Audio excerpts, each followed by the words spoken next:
देखिए, यहाँ पर तो नैटी विधानसभा में तो कांग्रेस और बीजेपी की जो लड़ाई है वो अपनी जमात की लड़ाई है। नैटी विधानसभा क्षेत्र की जनता ने इस बार अपना मन बना लिया है कि वो आगामी 5 अक्टूबर को अपना एक-एक बेशकीमती वोट बसपा इनेलो गठबंधन प्रत्याशी के रूप में उनका भाई, उनका बच्चा नगेंद्र भटाना, जो मैं देख रहा हूँ आज जो हरियाणा के राजनीतिक हालात हैं, इस समय ऐसे हालात हैं कि हरियाणा में हंग असेंबली आएगी। किसी भी पार्टी की स्पष्ट सरकार नहीं बनने जा रही है।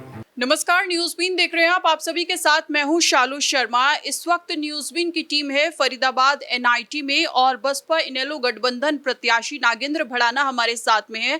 सर, न्यूज़बीन पर आपका स्वागत है। नमस्कार, आपके चैनल के सभी दर्शकों को मेरा प्रणाम, नमस्कार। क्या माहौल देख रहे हैं इस वक्त?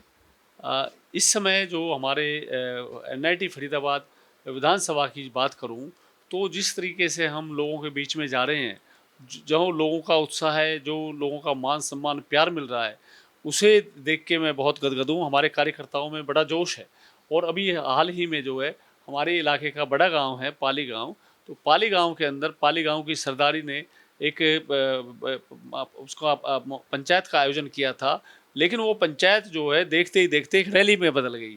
वहाँ पर जो है बारिश का टाइम था, वो बारिश के बावजूद भी जो है लोगों ने बारिश में भीग गए, लेकिन एक भी कोई साथी टस से मस नहीं हुआ।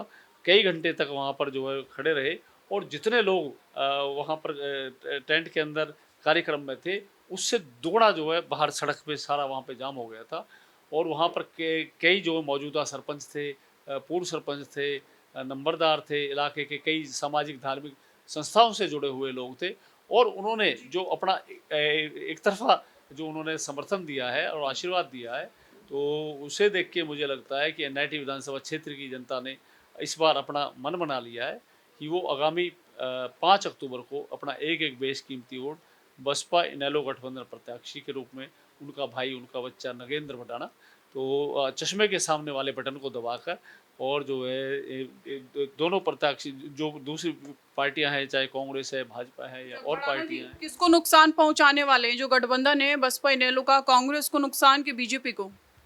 देखिए, यहाँ पर तो एनआईटी विधानसभा में तो कांग्रेस और बीजेपी की जो लड़ाई है वो अपनी जमात की लड़ाई है। यहाँ पर वो कहीं दूर दूर तक कोई फाइट में नहीं है, क्योंकि पिछले 1.5 साल से हमने एनआईटी विधानसभा क्षेत्र में हर घर में एक-एक घर में जाके हमने जनसंपर्क अभियान किया, लोगों की सुख-दुख जानने का काम किया, उनकी समस्याओं को जानने का काम किया और जिन समस्याओं का समाधान हो सकता था, प्रशासन से बात करके उनका हमने समाधान भी कराया। पूरे एनआईटी विधानसभा क्षेत्र में एक भी घर कोई ऐसा नहीं है, जहाँ की हम हमारे जो है, यदि हम मेरे अपने पूरे राजनीतिक जीवन की बात करूँ, तो कम से कम 10-10 राउंड हर घर में मेरे कम से कम लगे हैं पूरी विधानसभा के अंदर और ऐसे भी काफ़ी परिवार हैं जहाँ कि मेरे सैकड़ों बार अच्छा, गया हूँ। लोगों से आप मिल रहे हैं, यहाँ की जो मूल समस्या है वो क्या है? हाँ, क्योंकि पिछले 1 डेढ़ साल से तो हमने लगातार जनसंपर्क किया है, तो उसमें जो है, जो मैं अपने जो संघर्ष के साथी हैं मेरे, उनका धन्यवाद, आभार प्रकट करना चाहूँगा कि उन साथियों ने पिछले 1.5 साल तक लगातार ना गर्मी देखी, ना सर्दी देखी, ना बारिश देखी और दिन-रात उन्होंने अपने प्रमुख कामों को भी छोड़ के अपने कामों को छोड़कर जो अपना जो मेरा सहयोग आशीर्वाद दिया, उनके लिए मैं दिल की गहराइयों से अपने संघर्ष के साथियों का धन्यवाद करता हूँ, आभार प्रकट करता हूँ। मुझे जो मुख्य समस्याएँ दिखी, वैसे तो कई समस्याएँ, लेकिन मुख्य तौर पर 3 समस्याएँ मुझे दिखी। एक तो पीने के मीठे पानी का आना और एक पानी की निकासी और एक सफाई व्यवस्था। ये मुख्य तौर पर यहाँ पे मुझे समस्याएँ दिखी। तो मैं आपको बताना चाहूँगा कि 2014 में जब एनआईटी विधानसभा क्षेत्र की जनता जनार्दन ने मुझे अपना आशीर्वाद रूपी वोट देके विधानसभा में भेजने का काम किया, तो मैंने सबसे पहला जो काम कराया था अपने एनआईटी विधानसभा के लिए मझावली गाँव में यमुना के किनारे वहाँ पर 29 ट्यूबवेल लगवाए थे 18-18 इंच के और उस रेनी वेल से 24 किलोमीटर की डायरेक्ट पानी की लाइन एनआईटी के लिए लेके आया। तो ऐसी दर्जनों गलियाँ थी जिनमें मेरे विधायक बनने से पहले कभी भी मीठा पानी नहीं आया था। मेरे विधायक बनने के बाद और जब मैं मझावली गाँव से रैनीवाल की डायरेक्ट पानी की लाइन लेकर आया, तो एनआईटी विधानसभा क्षेत्र में दर्जनों गलियों में मीठा पानी आना शुरू हुआ। क्योंकि एनआईटी विधानसभा की जो जनसंख्या है वो बहुत ज़्यादा है, तो एक रैनीवेल यहाँ पे पर्याप्त नहीं थी।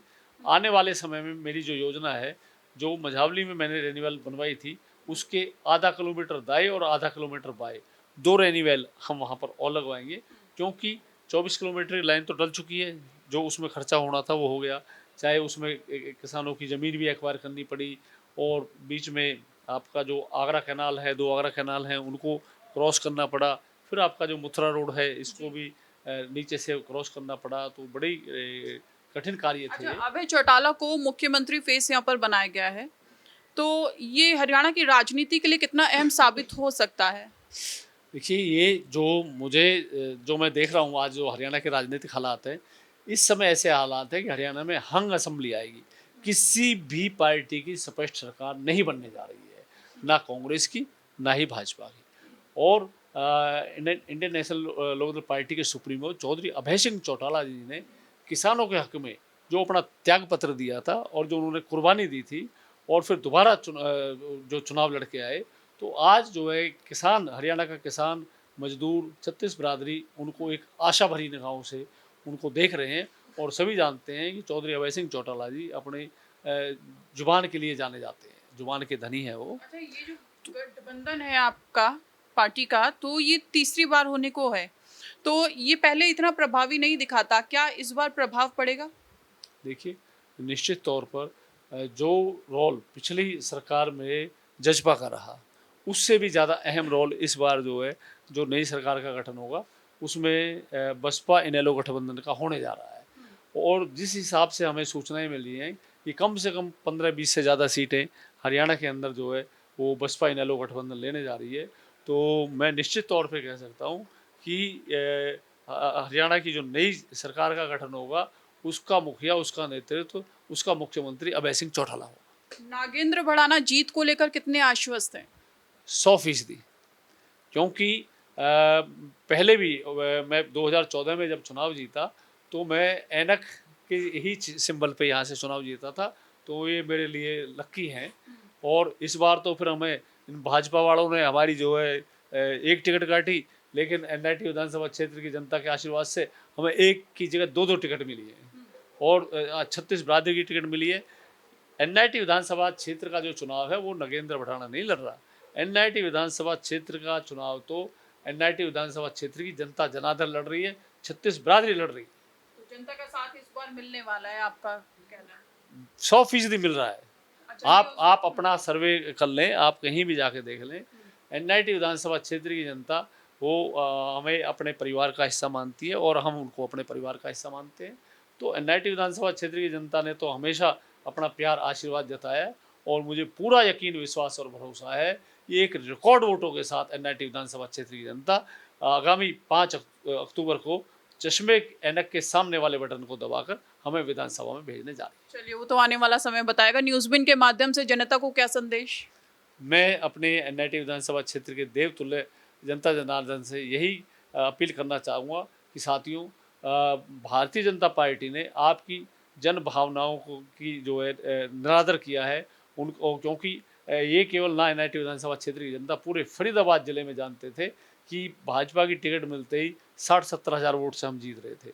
लेकिन भाजपा नेतृत्व ने और यहाँ से जो सांसद हैं, उन्होंने जो है भाजपा कार्यकर्ताओं की भी अनदेखी की, एनआईटी विधानसभा क्षेत्र की जनता की भी अनदेखी की, तो इसका भुगतान उन्हें इस चुनाव में करना पड़ेगा। चलिए, बेहद शुक्रिया हमसे जुड़ने के लिए। तो ये थे हमारे साथ में नगेंद्र भड़ाना, जो कि फरीदाबाद एनआईटी से प्रत्याशी हैं, बसपा इनेलो गठबंधन प्रत्याशी हैं, जो कि अपनी जीत को लेकर काफ़ी आश्वस्त नजर आए। अपने सहयोगी अनूप के साथ मैं शालू शर्मा, न्यूज़बिन के लिए, नमस्कार।